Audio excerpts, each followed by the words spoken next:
Roadways of the Mind. I'm sure that on the first date, and Mom noticed Tamar's beauty and lusted after her, it seemed harmless enough. After all, it wasn't like he was going to act on these feelings, it was just thinking. The battlefield of the gods is your heart. Your heart is shaped by your thoughts. Your thoughts determine who will win the throne for your heart. Proverbs 4:23 reads, "Above all else, guard your heart, for everything you do flows from it." Let me reword that for you. Be careful how you think, because that's what you will worship. That's why the Bible tells us to take every thought captive. What you think about ultimately has a lot to do with which God will win the war. The battle begins in your mind, and it's not only the Bible that tells us so. Psychologists have given us increasingly insights how did this happen? During the last few decades, for example, the dominant movement in their field is what we call cognitive psychology. It examines how our thoughts shape our attitudes, emotions, and behavior. Thoughts, attitude, emotions are all intertwined, but the mind is the starting point. Think about the effort of trying to carve a path through the woods. It's tiring and challenging. You cut out bushes, vines, and saplings, and the path is barely visible. But then people begin to use your path. The ground becomes a well-trodden path that looks as if it's been there forever. Scientists tell us the brain works in this way. A new thought is like a blazed trail, and it's actually called a neural pathway. Children and teenagers are pushing back the wilderness of their young minds all the time, creating the roads of thought.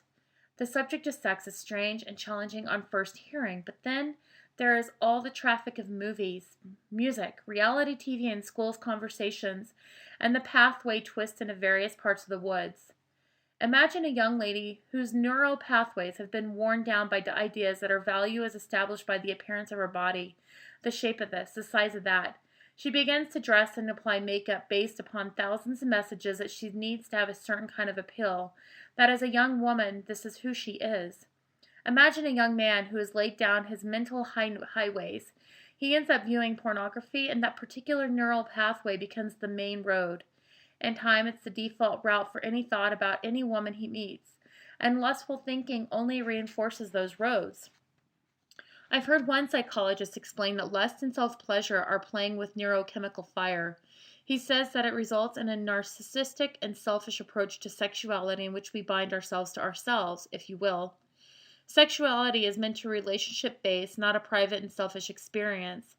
I read about a study in which a man sat and viewed pornographic images for a certain period of time each day, with a baseball cap on top of his computer monitor. After enough time elapsed, it was shown that, by association, he could be sexually aroused by the sight of a baseball cap. So the question is, who or what am I binding myself to? What roads am I building or reinforcing in my mind? And what will those roads lead me? This is why idolatry is so dangerous. Our thoughts, our attitudes, and eventually our actions are determined by what we worship. If you believe you can lock away your sexual thoughts in a special airtight compartment, you've been taken in by a lie. The Bible tells us that, as he thinks in his heart, so is he. Proverbs 23:7, New King James Version. The mind determines who we are and who we are becoming, and we think based on what we see and hear. What are you feeding your mind? We're told to take captive every thought to make it obedient to Christ. 2 Corinthians 10:5. I love that metaphor of taking prisoners, because it's exactly what happens to our minds, one way or another. We take it captive for truth, or allow it to be seized and imprisoned by lies. Remember, this is war. The gods are at war for your soul.